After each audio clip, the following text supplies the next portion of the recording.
Hey there, my name's Porsha Lauri. Welcome back to my YouTube channel, and I'm bringing something back from the old days of my channel. The old days meaning like literally 3 years ago. I kind of started my YouTube like right during the end of like the beauty guru era. Since I was a fan of many of the beauty gurus of that time, I also made Get Ready With Me videos. But one of my favorite ones that I did film right when I first started my channel was a Get Ready With Me while we discussed the 1969 infamous Woodstock Festival.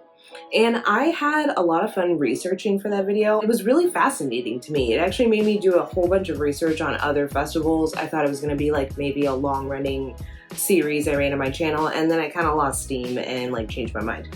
Not to mention it's one of the like poorer performing videos, so I don't know if it's something that was like massively interesting, but it also was like the beginning of my channel, so like who knows? I was just excited to break like 25 views. Today we will be discussing the 30th anniversary of Woodstock 1999, which is infamous in its own right, but definitely not quite as peace and love friendly as the original iteration. This will be a somewhat brief overview of what happened during Woodstock 1999, but if you want a more in-depth look, you know, kind of a boots on the ground standpoint, I highly suggest you go check out the Netflix documentary. I believe it's called Trainwreck 99, something like that. I'll have it linked in the description below. But before we get into today's video, if you enjoy listening to my opinion on all things pop culture, movies, music festivals, what have you, do me a solid and drop a like on this video, then run over to that subscribe button and hit the bell next to it so you'll be notified every time I upload. I also have been mentioning I am on a podcast. I'm on a podcast with my boyfriend and his best friend. It's called The Cinema Sit Down. It'll be linked in the description below. We just did our 20th episode, so there's lots of good content over there for you to check out if you're interested in listening. We just shoot the shit, talk about movies, and it's a whole lot of fun. I hope that you will consider joining us. Link is in the description. The Cinema Sit Down. And I made like a post on my community tab on YouTube. I am in support of the SAG-AFTRA and the Writers Guild strikes that are currently going on. So for the meantime on my YouTube channel, I will not be covering TV or movies until the strike clears up. From my understanding, I don't know that I can provide much in terms of support, but I do know that I can at least do that. So for the time being, we are going to be delving into different types of pop culture. If there's anything that I've never talked about before and you'd love to hear my opinion on it, please leave all of those kind of comments down below. Okay, I think that's enough channel updates. Let's start talking about Woodstock 99. Something that always irked me about making Get Ready With Me videos is that I could seemingly like toss back and forth between applying my makeup and talking about it, but every time I filmed a Get Ready With Me, the only thing I would have completed is like my face, like my foundation, setting powder, contouring, all that dumb stuff. And then I would get through my eyebrows and then I'd kind of be out of time or out of topic to talk about. So I'd have to just like throw on some eyeliner and like mascara and be like, I did my makeup. But this time I have done all the basics. I will only be doing my eyeshadow today. So I'm going to try to do something over the top enough that it gives me enough substance to get through this entire Woodstock overview. So there is another Woodstock festival that was held in 1994. I've opted not to talk about that one, but like what I do know about Woodstock 94 is that it had similar issues to 69 in the fact that people were able to get in through the gates without having tickets. Therefore, there were crashers. There were mudslides because there was rain issues. It was a financial disaster, but I would say far less violent than the one we're going to be talking about today. So Woodstock 99 took place in the summer of 99 in Rome, New York, about 100 miles outside of the original location of Woodstock 69 and 94. So the coordinators for this go-around Woodstock would be one of the originators, Michael Lang, Jean Cher. And the two of these guys were going to put together the 30th anniversary for Woodstock 99. Now, my understanding is that Michael Lang was very passionate about Woodstock. I guess basing on how historic the original Woodstock was, it wouldn't be that hard for this guy to find financing to create a 30th anniversary to the original. It's kind of insane to me that like the original Woodstock, which I talked about in my video, I'm pretty sure wasn't really a success. Like it definitely wasn't a financial success, and there was some high risk involved. There were people, I want to say there were people that died at the original Woodstock as well. I think people have died at every single Woodstock festival. I looked into this a little bit. So like I'm still pretty surprised that this guy was able to find people to back up doing this again. And younger people, if you're into like, you know, rock and roll, like Woodstock is this iconic, you know, time, like you had to be there, you know? And a lot of us have romanticized what Woodstock was, when in reality, it was an extremely ill-planned event that was pretty dangerous, to be quite honest. On the business side of it, like I understand, you're automatically guaranteed to sell tickets. It's Woodstock. Woodstock has this reputation of being huge and this one-time only event, and it was free and like, and it was all about love and like peace and like togetherness and the music. And what young rock and roll kid wouldn't want to be a part of that? So I understand both sides. I guess I totally get the appeal. And prior to me doing my research and looking into the original Woodstock, I also had this preconceived notion that it was like, wow, like all about peace and freedom and love. And that's not all it was.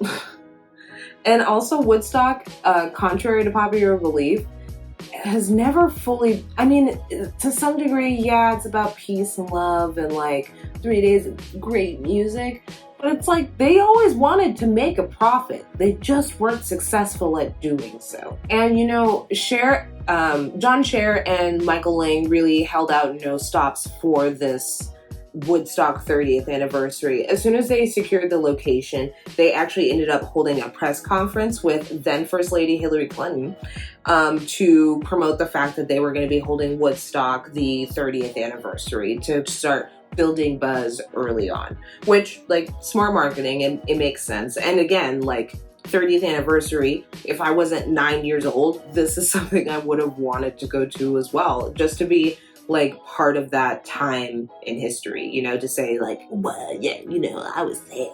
So part of the reason that they held Woodstock in a different location was from all of the break-ins they had at the previous two versions of the festival. Like people always found ways to get in through the gate. There were holes in fences, people jumped the fences, and there were just so many people that there's no way security really could have like easily identified who these people are and kick them out. At some point you just have to be like, whatever, like there's nothing we can do. So this time around they decided that they wanted to hold the event at an Air Force base, because impenetrable steel walls, like there's no way anyone's gonna sneak in. If you're not picking up on that, it's called sarcasm. They picked this defunct Air Force base thinking that it would have the highest level of security, thus stopping people from being able to gate crash. That's not exactly what people did, but at some point that for sure did happen. So like, A for effort, but like, no. But the other downside of the location that they picked, and if you didn't pick up on this already, is that it's an Air Force base. Air Force bases have a lot of tarmac because, you know, there's like planes taking off and stuff. And so tarmac attracts heat. And so this place was about to be so hot. You know, I wasn't there. I wasn't there for the planning, so I don't exactly know like if anyone brought this to anybody else's attention. But the fact that they were going to hold it at literally like a retired airport, and they're like, I don't see the problem with this. Like there's no trees, there's no like shade. There were some airplane hangars, which is where they would ultimately set up like a rave hangar. So these were places that people could get reprieve from the intense heat. I just can't imagine how hot it would be out there. This is insane. I can't believe they didn't have the forethought to like, I don't know, build camping areas, like something. bring in fake grass that they could later remove. I don't know. They're just I feel like there were options and no one thought of any options. They were just like, now we're just going to build around what's already here and it's going to be fine. And I think they were more concerned about people breaking in than they were concerned about the safety and comfortability of any of the attendees. But as we'll get into later, they never cared about the attendees' experience as much as they like to claim they did. To cover up like the ugliness of like the steel gates, which I do think it's ironic. I read this in a lot of articles and like I can't stop thinking about it. But like a lot of people were like, this is like a peace and love, like almost like anti-government. That's like the historic like precedents behind Woodstock, and then to like turn around and hold it at a military base is so like what? But to cover up the ugliness of the steel walls and to make it feel, you know, more like Woodstock-esque, they built these big plywood walls to put in front of them, which they deemed peace walls. I thought that was actually kind of cool. Like if I rolled up on the first day and saw those, I would definitely be like, yeah, this is like, I feel like I'm in a little piece of history. Like this feels like the Woodstock I've seen in photos.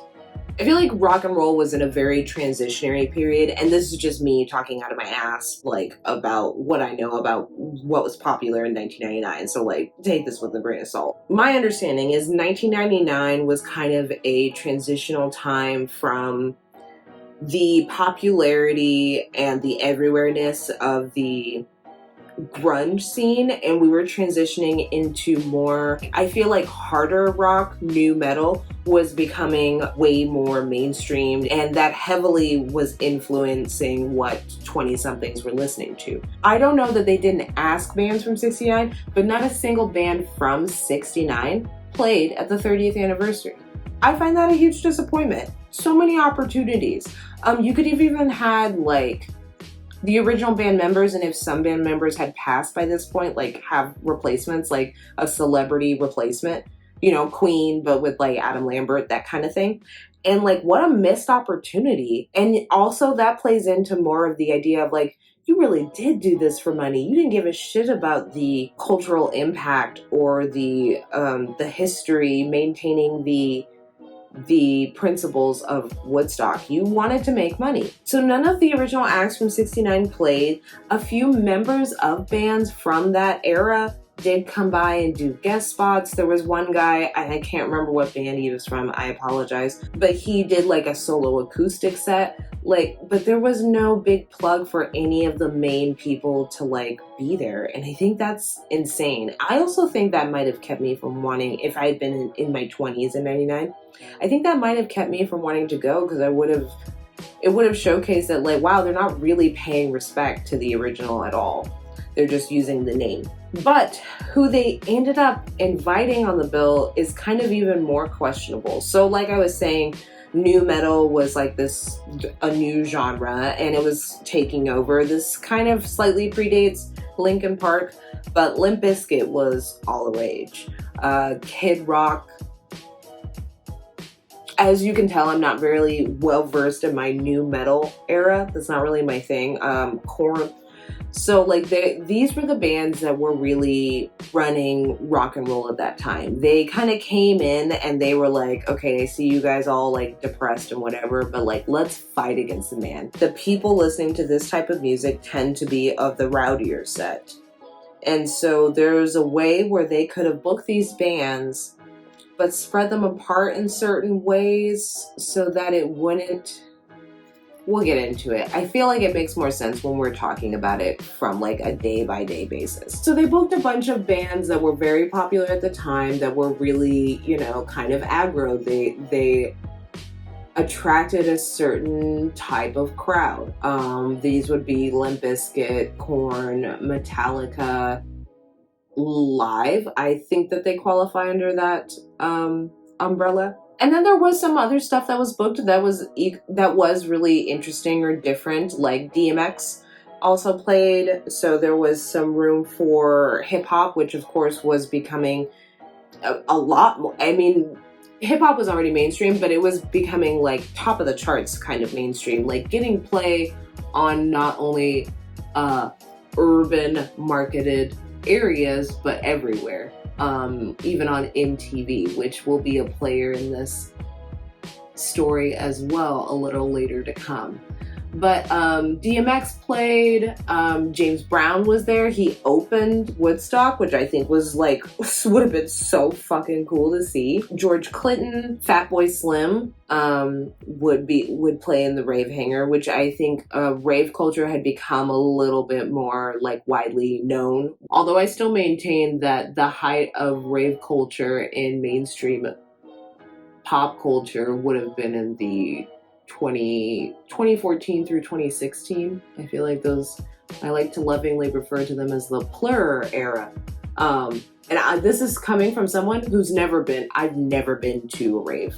So like I'm speaking completely out of my ass. But all of my knowledge about rave culture, rave style came from that era.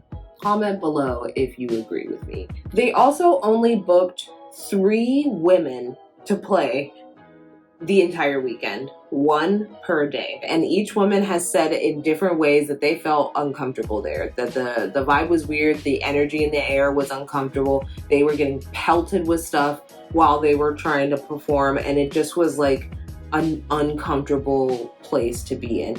Every single artist said that, like every single female artist said that as soon as they were done playing, they got the hell out of there. They were like, no, not sticking around, not watching other bands. Like, we need to be somewhere else safe. TLC was still really big in 99. And I also feel like Lauryn Hill would have been so dope, but I don't know if that was during the era where she wasn't performing. Just saying, missed opportunity. Lauryn Hill would have kicked ass at Woodstock. Anyway, another factor of Woodstock 99 is that MTV also was funding the event, and they offered a pay-per-view option for viewers at home for $60 for like the whole weekend. But during this time, if you know pop culture and you weren't living under a rock, 99 was a huge year for pop music, which fans of bands like Limp Bizkit and Korn were not very happy about.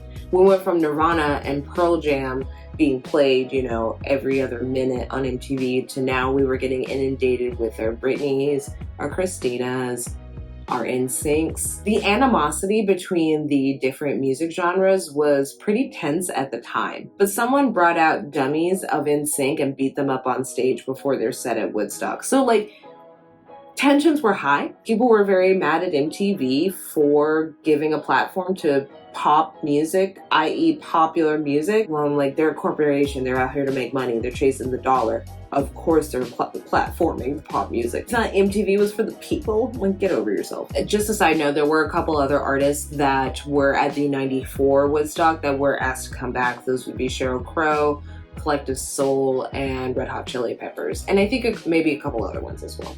Now, in the original planning for this Woodstock, there was a plan that they were going to hire the New York State Troopers to do security for the event. Again, this was going to help to stop the gate crashing and maybe have a safer event overall. Woodstock has always had a past of being not super safe for everyone to just exist there. So the idea that there would be state troopers there who are more trained in handling large events with a lot of people involved, this seemed like it was going to be the safer opportunity. Now, once they actually started putting together Woodstock, it became that the central focus of the funds for the event were going towards the artists. So with the bulk of the finances going towards booking the acts, that left a dwindling amount of money. So this is where they really started to drop the ball. First, instead of having the New York State Troopers, which I'm assuming was going to cost the concert promoters an arm and a leg, they opted to hire from like a local security staff and put out ads and just basically ask people to, like, if you want to be at this like one-time 30th anniversary of Woodstock, we'll pay you $500 to wear this yellow shirt and be the peace patrol, which is what they ended up doing, which resulted in a lot of people being in a position to secure people without any knowledge of how to actually do that or give a damn. Then they had all these ideas about having like kind of a mini mall set up for where they would find, the food, drinks, like they said something about email stations, but they had this grandiose idea of building like a mini mall basically that would be super accessible, easy for people to get their amenities needed, you know, and like probably and merch booths and all that good stuff. Or they ended up like contracting another like outside source in order to get all the vendors together, thus leaving the vendors in charge of creating their own price menu for what they were going to sell at the festival. And basically this led to the vendors charging whatever the hell that they wanted. I'll try to give you the price differences with inflation, but like the concert tickets to begin with were $150 for the whole weekend, which I know you're thinking like, that's insane. You wish you could go to Coachella for $150. Cheaper than Coachella, but like trust, you don't want to go to this concert. It was exorbitant. $4 for a bottle of water, that's next level. So basically they were going to charge these kids, unbeknownst to them, an arm and a leg, even though that they thought they were spending the bulk of their concert fees on the ticket, and the ticket was really just the beginning. So now that I've kind of given you the background on like setting up the concert, let's talk about the actual weekend. So one of the first things I have to bring up is the fact that people made fake tickets and got into the festival for free. So this like thing that they were like, this is the thing that we gotta pay the most attention to. This is the problem we've had every year, is that people sneak in. So what we need are big impenetrable walls, and we'll keep all of the poor people out. Concert tickets were like so easy to manipulate and recreate that many people did that. The security or Peace Patrol, whatever you want to call them, were not able to or didn't care to track these, and people got in for free. The concert was originally, they were guesstimating about 200,000 people. They ended up having over 450K. I'm uncomfortable in a mall. Like I don't know how I would feel being surrounded by 250,000 other people. Now thinking about that, that makes sense for the overcrowding. So there were problems even from like the jump with the amount of porta potties available, the water situation. I believe it's a law that you have to provide free water to people. Like I think that's a health-wise standard. So there were free water stations. I'm gonna get back to that when we get to Saturday, when we get to day 2. There was a shower area and there were like 2,500 porta potties. So like there were some amenities available, but due to the fact that so many people were able to get in, I imagine that's part of why these amenities had these huge lines and stuff for them in order to, you know, retrieve them. Also, if you're wondering what I'm doing on my eyes, I also don't know. So I mean, we're both in the dark here. Like everything's already exorbitant. So like from day 1, people were already starting to feel like, I think we got scammed. Not to mention it was hot as balls for the whole weekend. So a lot of people said that like, you know, they just knew it from the jump that they were going to have to really conserve water, conserve energy, because this was going to be a marathon. Many concert goers began removing articles of clothing to stay somewhat cool, I assume. There are so many allegations of SA and R throughout the entire weekend of the concert. I will talk a little bit more about this towards the end of my video because I think it's a lot, it's heavy, and I want to give you a proper warning. So later on in the video, I will be discussing this more. There's also a lot of underage drinking happening. There were a lot of GRWGs just out and about, people not giving a shit because no one was telling them no. So it was a lot of debauchery, and it seems to have happened just from the get-go. So like I was saying before, MTV was at Woodstock 99, boots on the ground. Carson Daly was there, and a few other VJs that I vaguely recognize. I even think Kurt Loder was there. And something that I kept seeing in the documentary with one of the former VJs that worked for the network is that you could see people were hyper aware that the cameras were there. So they were having a lot of people just like acting over the top, waiting for their opportunity to get on camera, knowing that like the crazier that they acted, the more likely they would be there. I also think it's important to note, because I mentioned that there was a lot of nudity, every time women were on stage in any capacity, they were constantly being yelled at to show us your tits. The mood in the air was very much misogynistic, and I feel like I have been overusing that word on my channel lately, but like there's no denying it. Another factor that concert goers had to deal with upon arriving at Woodstock 99 is that the Air Force Base wasn't really like obviously not congruent for like a concert experience per se, and they didn't do a lot in terms of making it easier for concert goers to like get from place A to place B. So the stages were located almost a mile and a half away from each other on tarmac in direct sunlight, no shade. So Friday seems to be like the calm before the storm, if you will, which makes sense because it's the first day of the festival, so people are still trying to like find their sea legs, figure out like how they're gonna spend their weekend and survive. So Friday does seem to be one of the more relative mellow days of the festival. If you watch the documentary, they do talk about Korn going on stage. They were one of the first major like main stage acts, and they really incited a lot of movement and violence throughout the crowd. The lead singer said, you know, he just like said a word and he just felt like the wave of everything go through the crowd, and you'd never seen an audience that like went so far back he couldn't even see everyone. Like it was really insane, and the energy level was an 11. It was a Spinal Tap. Would actually kind of terrify me, like low key.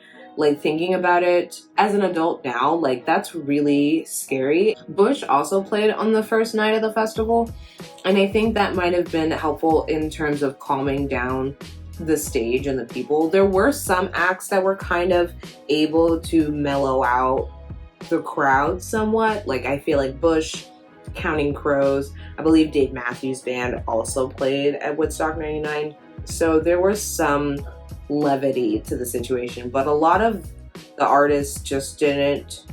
I don't think the artists necessarily knew what to do, and it was so beyond their control. Now, I would like to shout out, because I kept hearing it, so I know it must have been pretty impactful at the event, but The Offspring, their lead singer, I believe, was actually one of the few band members to actually call out all the groping he was seeing happening in the audience during their set, even stopping a song to get someone help. Something I gotta call your guys' attention to here for just a second. I've been noticing that there's a lot of girls coming over to the top here, crowd surfing, and they're getting really groped, you know what I mean? Now I think just because a girl wants to go crowd surfing or whatever, that doesn't give the guys the right to molest them, you know what I'm saying? Unfortunately, I don't know if any other artists were really able to help in making sure people were safe.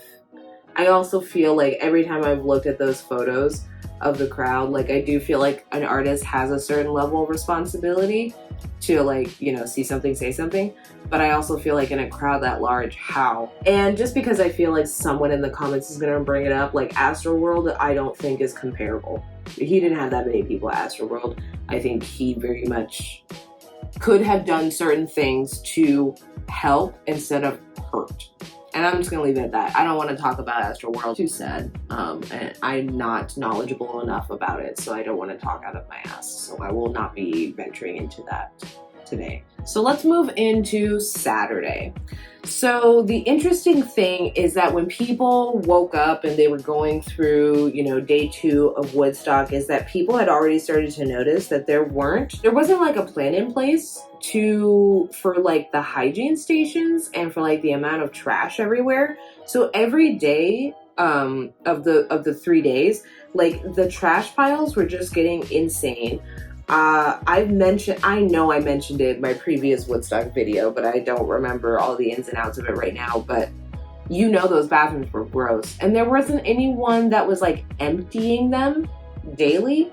Which, like, why wouldn't they have done that? Why wouldn't they have hired people to, like, well, I know why they didn't, because money, but they should have had attendees, you know, cleaning up after things, making sure that they were, like, cleaned out so that they weren't piling. I went on Reddit and tried to find anyone who had, like, been to Woodstock 99 and talking about their experience. And so many of the stories I read where people were like, I didn't shit for 3 days. I didn't go to the bathroom for 3 days. I refused the bathroom for 3 days because no one wanted to go in these things. And from my understanding, that started right after day one. Isn't that like the easiest thing to just like ensure is done for your attendees?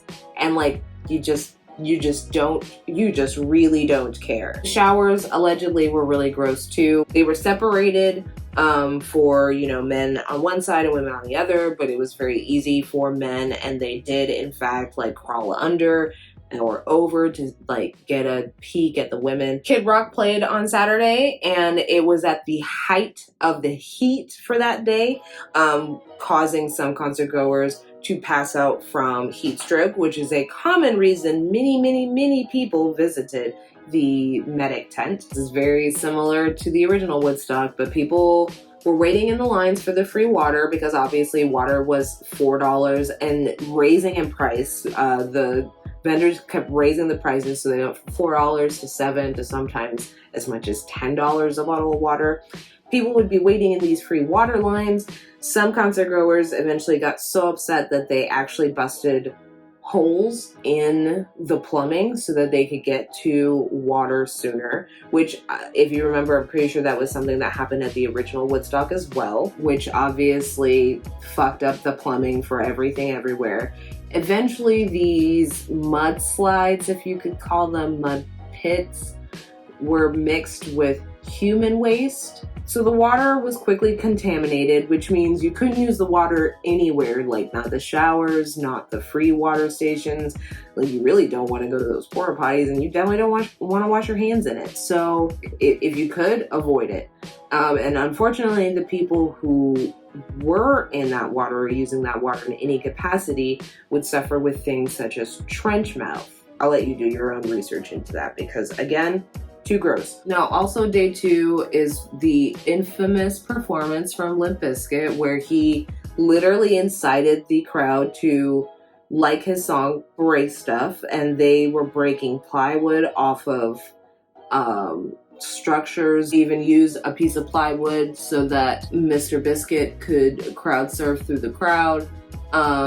There were many people getting injured within the mosh pits, and he did nothing to calm them down even after he was asked to. He literally told the crowd to lose their fucking mind. I think he also made reference to how overpriced everything was, and the already angry crowd then got angrier. So, you know, Mr. Bizkit is not exactly my favorite human on the planet, but he definitely did not help himself in this story. Now, I'm not going to spend too much time talking about this specific incident, but it was in every article I read, and it was all over the Netflix documentary. But later on in the rave hangar on Saturday evening, Fatboy Slim was playing, and a van comes rolling into the center of the rave hangar. Remember, this is kind of an enclosed structure. A vehicle drove in there. He had to stop his set in order for the concert people to get the vehicle out of there, and this is where an SA victim was found, with assuming the assailants were driving the vehicle and surrounding them. A pretty insane story. If you're interested in more information about that specific event, I highly suggest you watch the Netflix documentary. I don't feel comfortable discussing it any further than that, but just say it's real gross, and it gives you an idea to what was really happening out there on the field, where people could or couldn't see because no one was stopping it. Commonly, in a lot of the stories I read online and stuff, is that people gloss over that this stuff was happening because they were having their own, their own experience, but it's important for safety. I hope people just take this as like a cautionary tale. Not all venues are so improperly prepared for concerts. If you're noticing these things are happening around you at the place that you're at, get out of there. It's probably not very safe for you to be there. Now, the final day of the festival on Sunday, you could tell that people were really like fed up at this point. Like a large majority of the crowd were really frustrated with how their weekend went, you know? Like it was hot, there was no shade, the food was overpriced, the water was overpriced.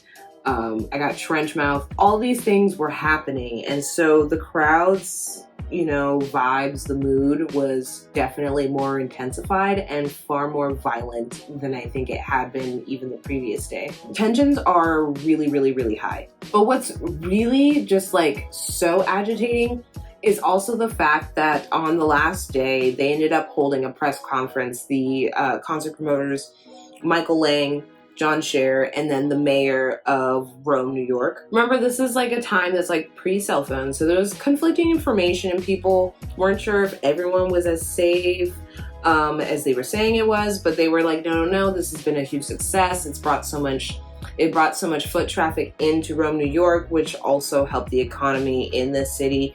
And so the mayor was like gung-ho, and they were like, yeah, we're gonna have them do Woodstock again next year.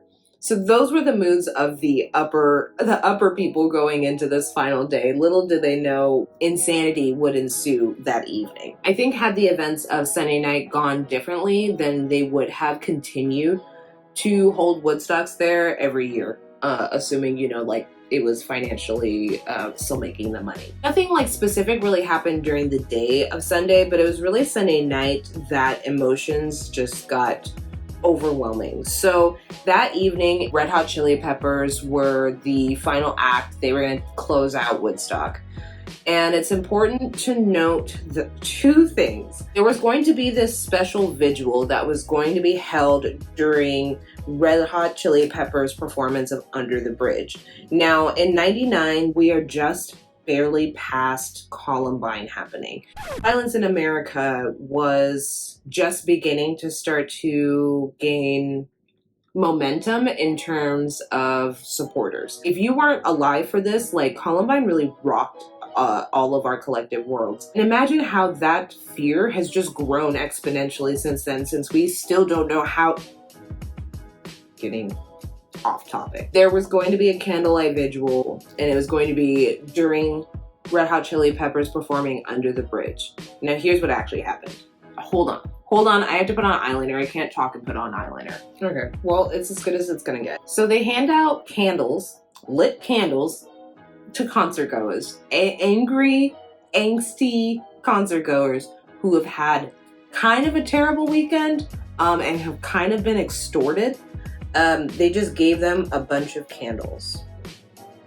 They play the song, there's the vigil, all seems well for a hot second.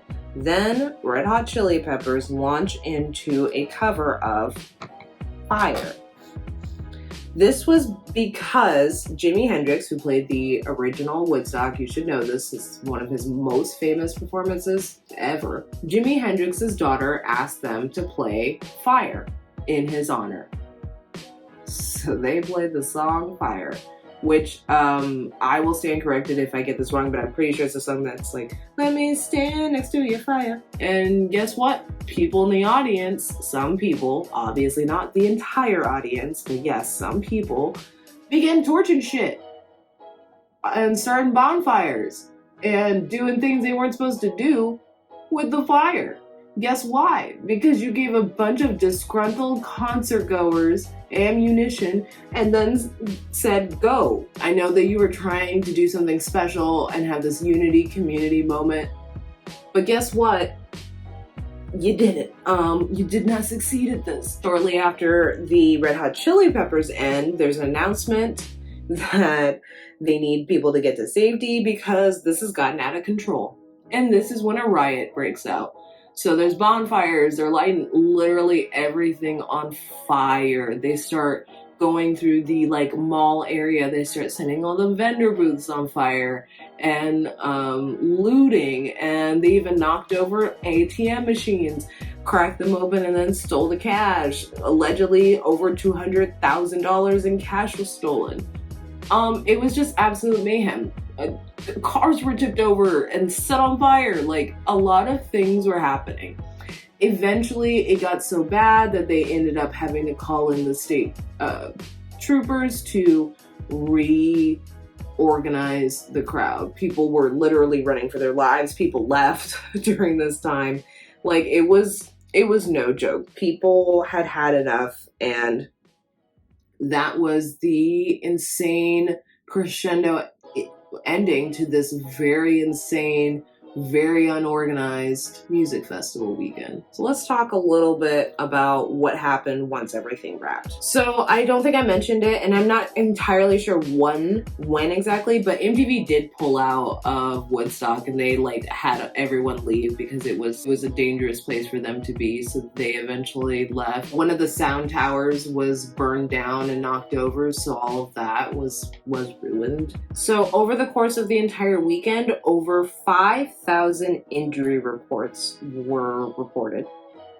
5,000. Also, it's important to note there were 3 deaths. Only 5 reported incidents of SA were reported, but it is estimated that those numbers would be quite a lot larger. Just most people don't want to come forward. It took over 4 weeks to clean up the entire Air Force Base and return it to, you know, the way it was when they found it. And in a press conference held shortly thereafter, the end of the festival, because, you know, people wanted answers for what happened, Michael Lang and the other runners of the concert maintained that it was a few bad apples that ultimately incited the ending to a semi-okay weekend. And that's Woodstock 1999. So my biggest takeaway from hearing all of this is that it's really disappointing when concerts are put together with the intention of making money and no thought goes into what's the experience for the attendees and ensuring that they are having just as good of a time.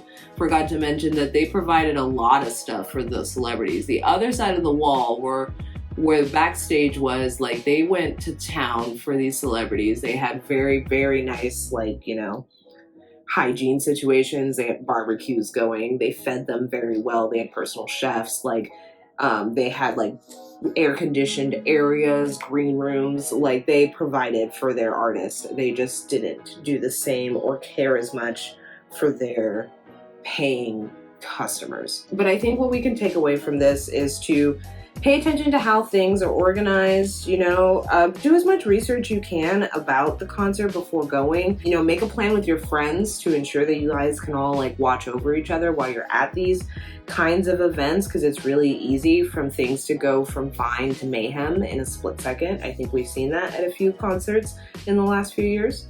Obviously, there are several festivals that are out there that go off with minimal to no errors. I mean, obviously, like, Coachella is extremely expensive, but you know they've got to know what they're doing a little bit. There's a reason people don't die every weekend at Coachella every year. Whatever that one is in San Francisco, in Napa Valley, Bottle Rock. So like, there's a lot of you know, successful music festival. I don't want anyone to walk away from this going, oh my god, I can never go to a concert, it's too dangerous. Like, you just need to be aware of your surroundings, and if you're seeing people being treated poorly, do your best to like let the right people know and then get yourself out of there, because it's just not safe. But I hope that you had an interesting time looking at Woodstock 99. Let me know in the comments, because I'm super down to kind of do this again, maybe with a better vision in mind as to what my makeup's gonna look like. But if there are any other concerts that you would like me to kind of delve into the history of some more, I have been thinking about doing a video on how Coachella got started, because that story is actually super interesting. Did you know Pearl Jam is the reason that we have Coachella? But let me know in the comments if you're interested. I would be down to do this again. But thanks for tuning in. As always, if you enjoy my opinion, make sure that you hit that subscribe button and the bell next to it so you can be notified every time I upload. I've got a podcast, The Cinema Sit Down. It is linked in the description below. Go check it out for me, please. And until next time, I will catch you guys later. Bye.